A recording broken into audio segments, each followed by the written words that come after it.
Hello Market Club members everywhere. Adam Hewison here, coming to you from the digital studios of Market Club. Well, it's May 25th, just a few more days left for the trading month, and the first 5 months of the year have gone. And really the markets haven't done anything, at least the major indices.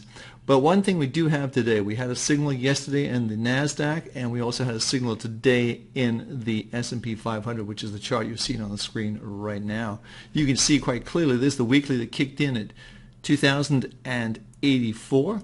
And that looks like it's right a little bit higher than that right now, but nonetheless it's definitely a signal that kicked in. We moved over this point right here, which is a very important point, and indicating another test of these highs. Now what's interesting, if I show you this, we talked about this before when it's happening, is the fact that you have a situation where divergences occur here and you're actually having new highs here. So we're actually lower than that and then lower again. So that was a kind of an indication. Now the key thing is here is if we get back up to these levels again, and that is just, I would say, just around the 2100 level. So 2100, these levels can be a very big psychological area where the market had all these days to get higher. It didn't do it. So watch this level very closely.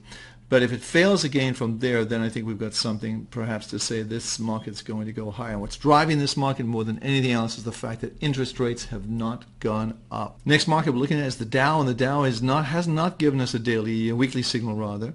It has moved over the 50 line, however, indicating some strength. But again, this is where the resistance is going to be in this market, right around, I would say, 18,167. That's where the market should find resistance, and I think that's probably going to hold at least for the time being. But let's watch it very carefully. Both the indexes, the NASDAQ and the S&P 500 have gone, and they're all green. Systems go for that. So watch that very, very carefully and see what happens.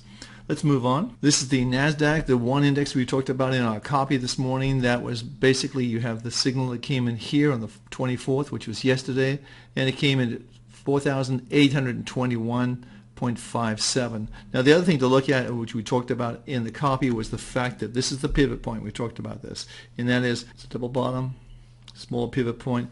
It's indicating it should go right around this area here, somewhere around this area. I think that's where the natural swing from this point will be. Now we are over the 50 area, which is a very good sign. You can see how it stopped so many times right there and then just busted through yesterday, and that's another good sign. So all systems are go. How high this market can go is anyone's guess. I'm not so enthusiastic, but I'm going to respect the signals because they do matter. So let's go on to our next market. Okay, we're looking at July crude oil. Make a note of that. We're looking at July crude oil, and this market has done extremely well. Here's what we talked about before, was basically it's easier to see on the June contract, but here's the double bottom. There's a pivot point. We moved over there right here. You can see the market moved up, came back, tested the lows right here, the support, and then we marched up. This is a very improbable bull market. No one thought this was going to happen, but you went really. The low on crude oil, not this particular contract, was 28, and here we are close to 50, closing in on 50. Another positive day. We close up here. There'll be a new high close for this market, but psychologically the $50 market is going to be a psychological barrier, I think, for this market. So I'd be very careful. We are a little bit overbought. You can see that right here, but look at signals. The monthly kicked in at 43.50 on the weekly, and the last daily was 46.49. Super profits in this market. We had a fantastic year last year in crude oil, and it's already off to a great start. If you don't follow this market, you should follow it.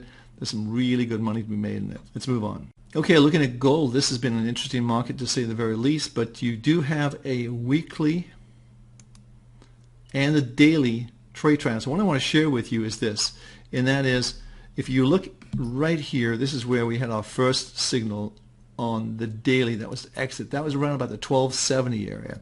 Then the weekly came in just a few days later right here, indicating a trend that was down. So if we look at this closely and we just put a mouse over here, we can see 1270, and there's the date. It was the 20th of May. This came in on the 23rd, 3 days later at 1244 to get short, and of course we're trading at 1221. We think support's going to come into this market right around the lows, somewhere around these levels here, and I think that's something to watch. But we're very, very oversold. A lot of people have gotten out, bailed out of this market, but once we get down to these levels, we want to look for a place to maybe get long, but not right now. This is not a place to jump into this market to be a buyer and try to pick a bottom. That's not the way you trade successfully. Let the trends develop and ride them when they develop. Hey, I'm Adam Hewison. It's good to be back, and certainly the markets are getting a little more lively, which is what we want. June looks to be a great month, and for the second half of the year, I think we're going to see some exciting markets we can all make some money in. So be sure to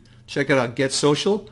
Leave a comment if you have something you want to talk about in the market. Let us know. We'll be very happy to discuss that with you. Hey, I'm Adam Hewison. Thanks for watching. Good to be back. Have a great trading day, everyone.